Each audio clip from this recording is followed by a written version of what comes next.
Welcome back, Ragtime readers. Today's story, The Biggest Pumpkin Ever. Let's go.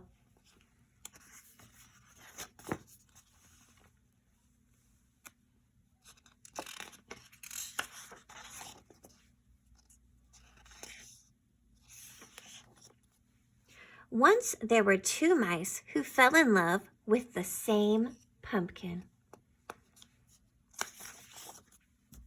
Clayton the house mouse noticed it one day in the vegetable garden. It was still little and green, but Clayton thought he could make it grow really big. It might even get big enough to win the grand prize at the town pumpkin contest. Desmond the field mouse discovered the pumpkin the same day. He thought if he helped it grow, it could become the biggest jack-o'-lantern in the neighborhood. That afternoon, Clayton watered the pumpkin. He also mixed up some fertilizer of manure and water. He spread the mixture around the pumpkin to make it grow larger. That very same night, Desmond went into the garden. He watered the pumpkin too. He also spread some manure mix with water around it. The next day, Clayton watered and fertilized the pumpkin again. The next night, Desmond did the same, and the pumpkin began to grow. By the end of the month, the pumpkin was so large, Clayton couldn't believe his eyes. "My goodness," said Clayton's mother, "and it's not even full grown." Clayton shrugged. "All I do is water it," he said. Clayton's mother whispered in his ear. "If you want the pumpkin to grow bigger, faster," she said, "you should use sugar water." That night, Desmond brought his brother Morris to see the pumpkin. Morris knew everything there was to know about growing things. "That's some pumpkin," he said. Desmond shrugged. "All I do is water it," he said. Morris whispered in his ear. "You should try using sugar water," he said. The next day, Clayton dug a small hole beside the pumpkin vine. In the hole, he placed a bowl full of sugar water. He cut into the vine a few inches from the pumpkin. In the cut, he put one end of a piece of the candle wick. Then he put the other end in the bowl of sugar water. That night, on the other side of the pumpkin, Desmond did exactly the same thing. Within a week, the pumpkin was twice the size it had been. Within 2 weeks, it was absolutely enormous.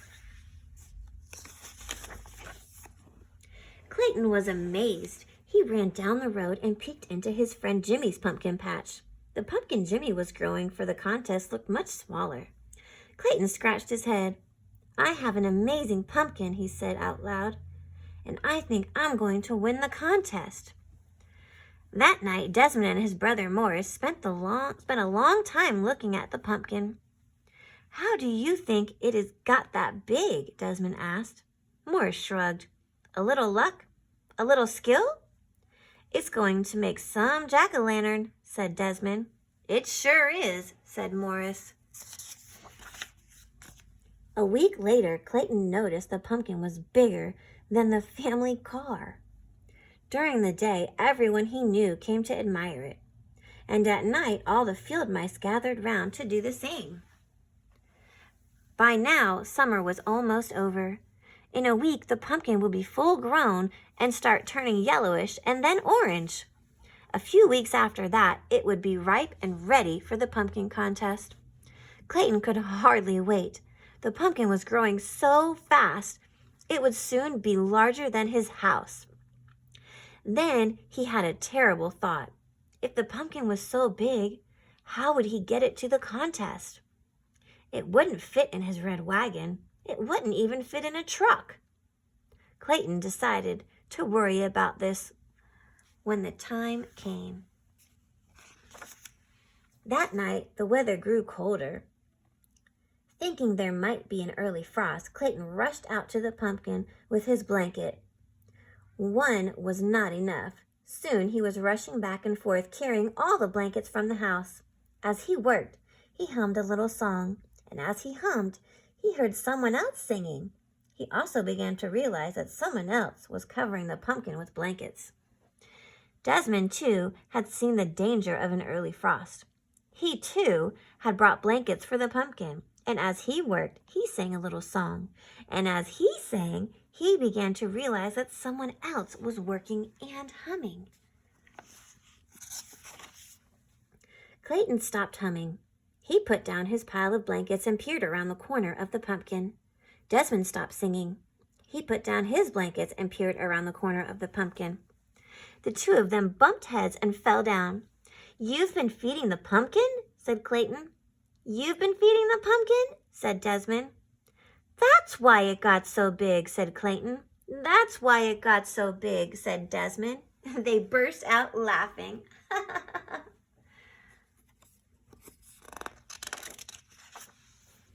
When everything had been explained, Clayton said, "I know I'll win the contest, and if I get the pumpkin to town..."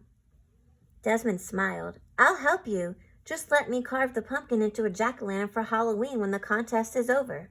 "It's a deal," said Clayton. "A deal," said Desmond, and they shook on it. The morning of the contest was bright and sunny. Mice were bringing their pumpkins to the town square by truck and wagon and car. Soon, some were rolling them along the ground. Suddenly, they all stopped short. Over the fields came the biggest pumpkin anyone had ever seen.